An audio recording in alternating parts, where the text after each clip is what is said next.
Some of the very best characters across pop culture are far more complex than what they lead on to be, puzzling to pick apart, yet even more perplexing to piece together.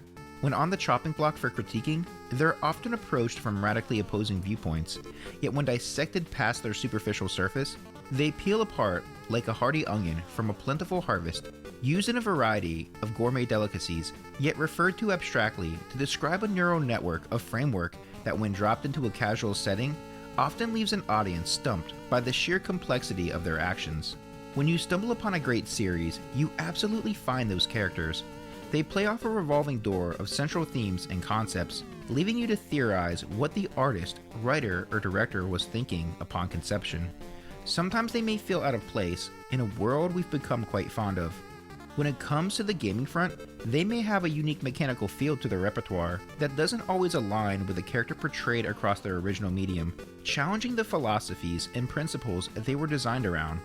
When it comes to the world building inside these very walls, it theoretically applies the same way it would your favorite movie, comic, or gaming series would. Character lore that may spiral into something far deeper than you may have anticipated it would. If you discovered a new series to watch on your favorite media platform and started off on Season 7, well, you may have a few unresolved questions. Acting as the friend whom loves to poke the bear in the middle of a good movie, asking those concerning questions that will be revealed in the act or scenes to follow. Imagine watching a cult classic like Happy Days and become all sorts of confused by the magical things that occur when the Fonz kicks the jukebox. These over-the-top feats of the Fonz would eventually coin a certain popular phrase we use today. And to be fair, that shark was tame in comparison to what we've seen jumped as of late. To play devil's advocate here, you're not always going to understand the artist or character depicted on screen from the very start. As artists, we are all wired differently, much like my use of wordplay to express my thoughts. So, to cut to the chase, my character simply serves the good people that visit me in these underground outlets of YouTube. My personal community that pushes me to continue forward, the way the so-called old heads connected with us before they were compromised by all those brand deals and advertisers. Some still reside on a withered platform, consumed by AI, but there was a time content was created by us common folk. I'm simply a voice that comes and goes in your feed, but like all else, it takes time to curate, so I'll throw you a disclaimer now. This video is plagued with inside jokes and humor for those who watch on a continuous basis. In some ways, I go to you all to gauge the room. It's a team effort, one that's not outsourced or puppeteered by a ridiculous marketing campaign. In other words, you don't need to tip me a damn thing to speak your mind. It's on the house, because everyone here plays with house money. And if the narration that comes from my scripts aren't overly accurate to the source material, then you might want to pick up one of those old Worlds of Power storybooks. We fans have told things from our perspective for years. I have my own methods of madness to express my love or disdain for these classics. Besides, you're not going to understand the Joker's logic from outside the cell, are you? So, you might as well join in on the fun before you get left behind. With that said, I welcome you to my personal twist on a revenge plot. One that's far more enjoyable to be told from the villain's point of view. A redemption arc far darker in delivery, one that encapsulates our hero's light. The perfect pairing of two icons. So, sit back and relax and enjoy the ride we're about to go on, because things have only become more maddening since our last trip to Gotham.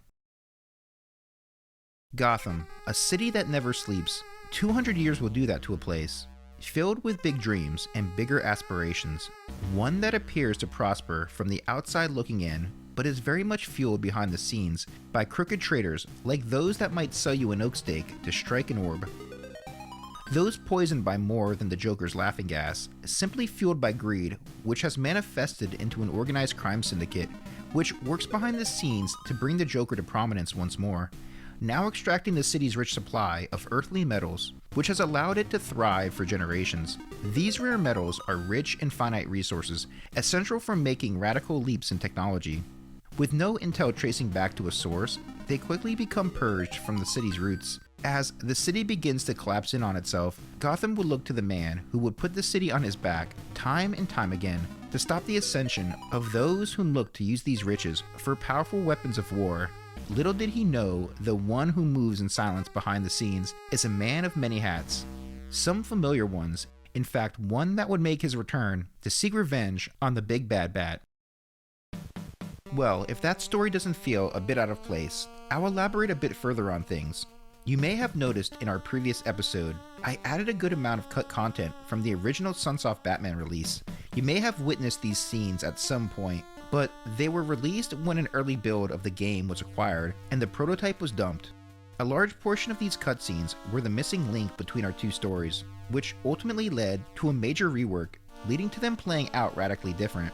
Essentially, after taking down Firebug, the fight with the Joker would take place purely through cutscenes, leading to their back and forth scuffle that resulted in the Joker left lying in a pile of his own piss and blood, brutally beaten within an inch of his life, only to be shown mercy in the moments that pass, leaving the door open for a potential redemption arc. So, knowing these missing details now, I'm officially calling this the Sunsoft Extended Cut, because we are going to put some additional runtime into this video to make things a bit more gratifying for the viewing audience.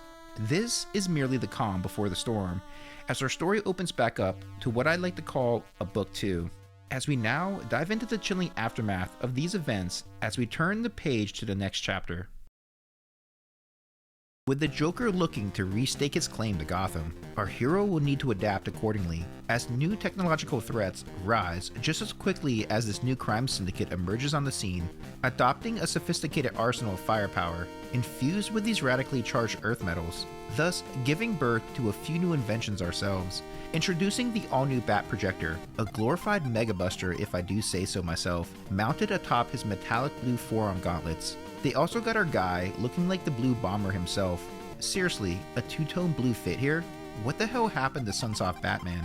The Bat Projector is the latest in Wayne technologies, firing hot out the barrel with an assortment of fine-crafted projectiles, now assimilated into this all-in-one combat cannon. This little piece of hardware uses tiny swappable cartridges like our sweet 8-bit ones, which can be inserted for a variety of unique power-ups. 4 unique cartridges which will be discovered across a variety of scenarios, much like those rare metals we spoke about. Just be sure to pump a few rounds into them prior to reprogramming to find your perfect fit. Their effectiveness is situational at best, so it's gonna take a bit of trial and error before you feel comfortable firing them down the stretch. With a bit of time and effort, you'll maximize their potential, moving like the silent assassin you are.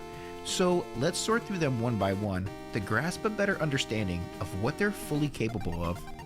The crossbow will be your go-to out the box, an electrically charged arrowhead that ignites on impact. It's strong and effective, yet simple and straightforward to fire, like any good standard power-up. I'm a firm believer its resourcefulness is the reason it's readily available upon opening each cartridge container. Our trusty batarang makes a return, now integrated into this arsenal and mass-produced by the clip.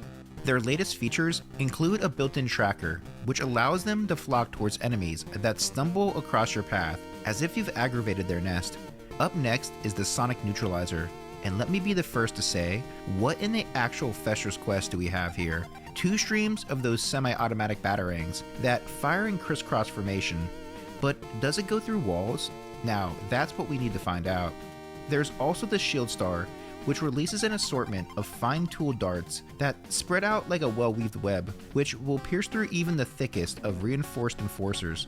Keep in mind, this Mega Buster, or Wrist Cannon, also has its very own charged shot, like the upgraded Mega Buster in the X series, allowing each of your 4 power-ups to be fired with a unique charged attack. They're all well worth a test run, and offer you essentially a 3rd degree of firepower to build on those attack strategies. So again, have fun experimenting here. I mean, you do have an infinite supply of ammunition this time around, so why not share the wealth?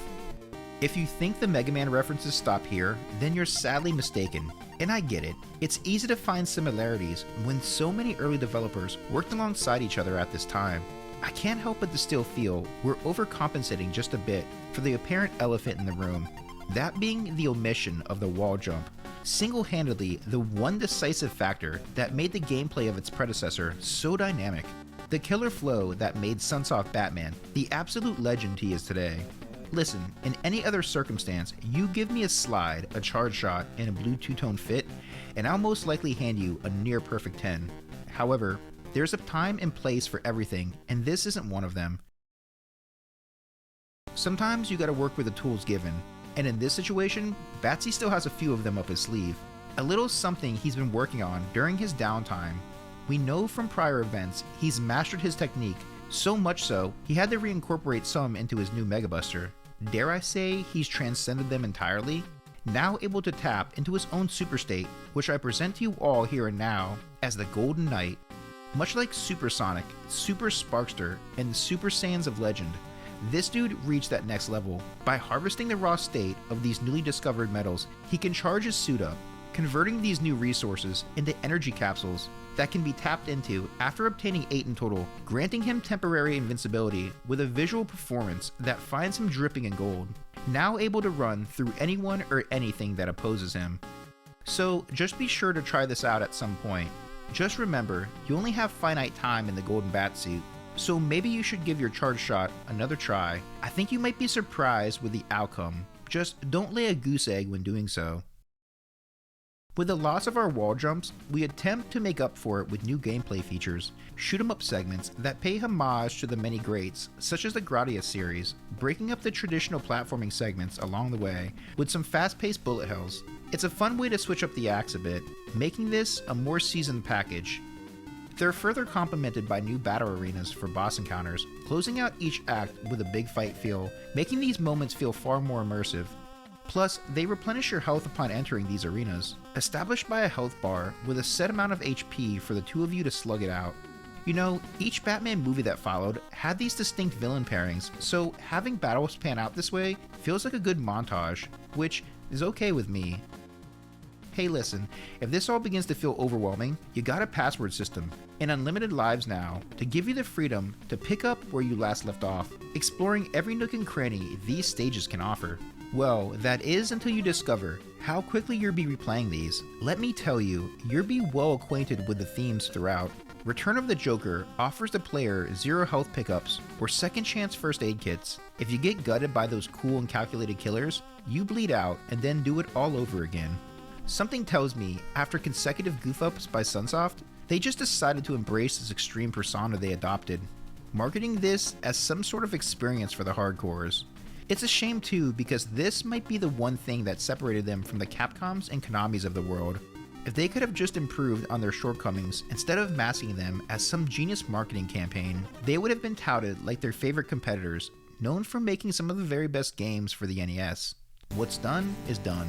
What we have left in front of us is a madman on the loose, so let's make the best of what we have in order to correct these unforeseen events, because if we know anything about the Joker, he would have wanted us to assume he bit the big one. So who's to say this whole predicament here and now isn't just a part of his act? Memories flood back as the second issue of this saga opens, making our way back to the Withered Cathedral to dig up some old skeletons plagued by this unresolved conviction. Past events that were supposedly left in the rear view. The cathedral appears to have gone through a bit of an overhaul since we've last laid eyes on it, now overrun with the new blood whom have replaced the underlings of old. As you scale the tower, your upward momentum is assisted by withered platforms floating across the tower's gothic undertones, now eliminating the need to perform those brilliant wall jumps. We now must play by a different set of rules, requiring us to reach the summit with a far heavier emphasis on traditional platforming. You get some help by shuffling through a vast assortment of bat tech till you reach the outer wall. These larger, more detailed environments paint the picture for the Joker's second coming, depicted by the unsettling imagery draped across the courtyard. It's here you play that fateful moment back, over and over, as the sounds of engines roar in the night skies, bringing forth a large war vessel, manifesting high above the clouds. Here you innately respond with a call to action, following across the rooftops in pursuit.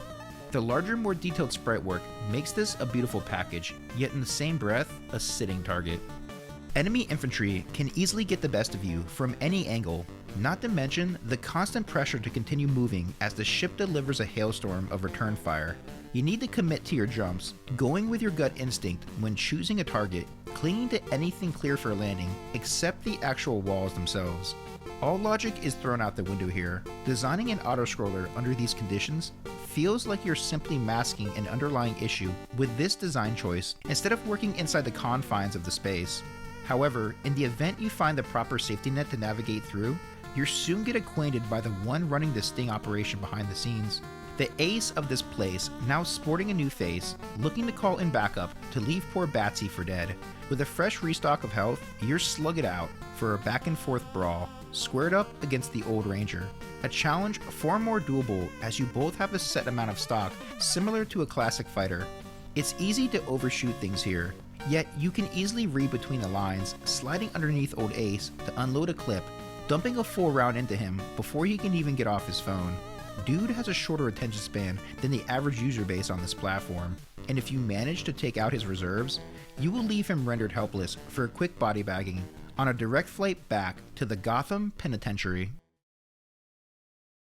With no clues on the matter, you'll soon move further across the city to solve the illegal distribution of these precious rare metals. Well, it won't be long until the scent of bad D-listers lead us there.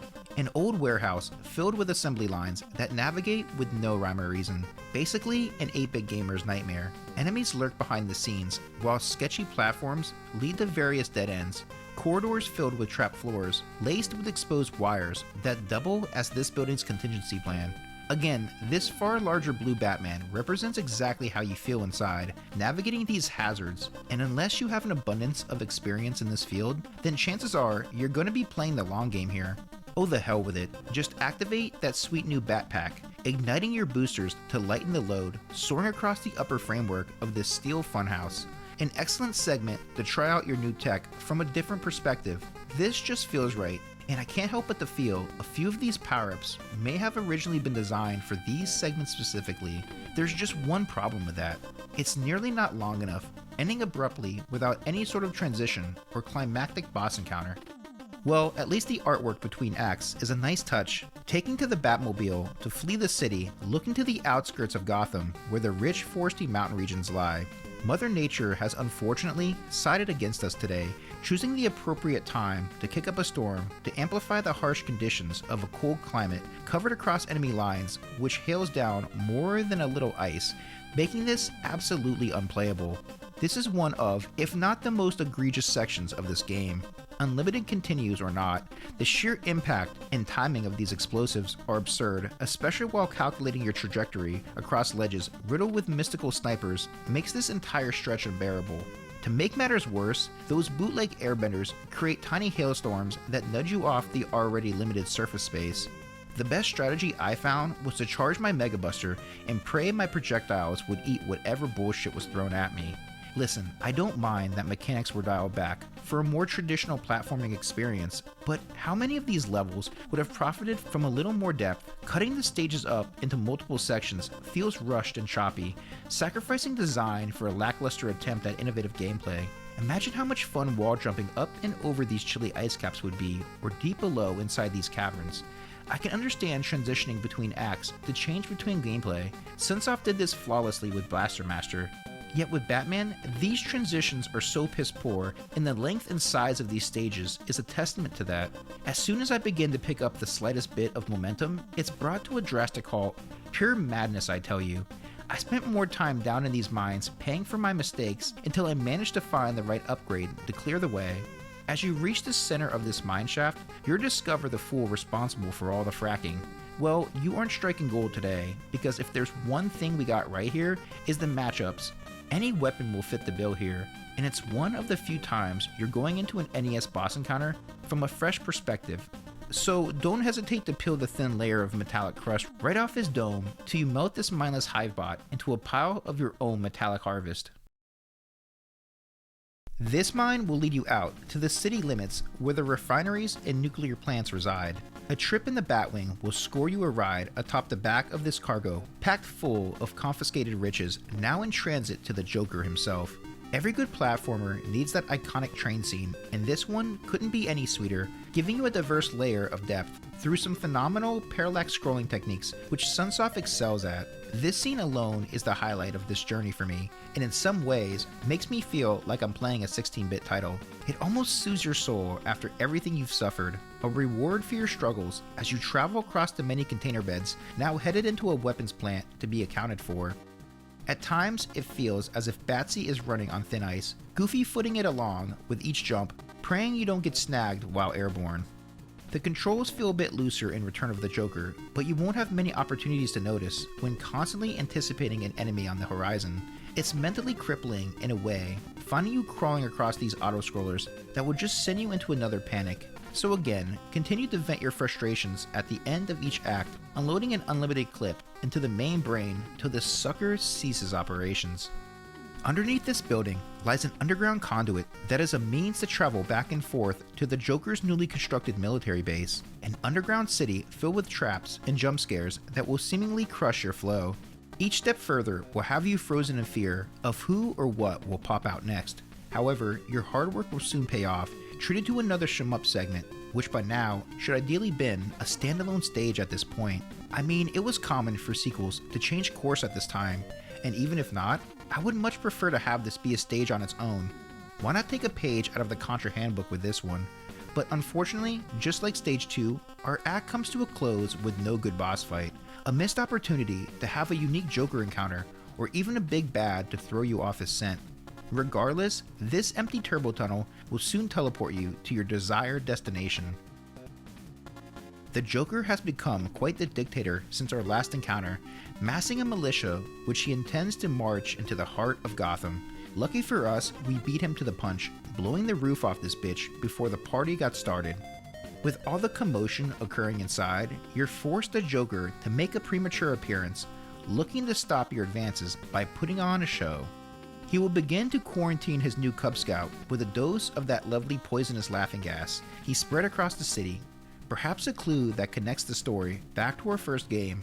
However, this pitiful performance was merely a way to buy time. Quickly boot off stage as he flees to a new nesting grounds where the final battle partakes. As you take to the skies, you soon locate the Joker's private island, the Hacienda. Yeah, you think I'm joking? Here, read the pamphlet. Just be sure to book your stay sooner than later. Oh, and by the way, it's a one-way trip, so pack for the occasion as the plot now thickens and the storm clouds set the stage.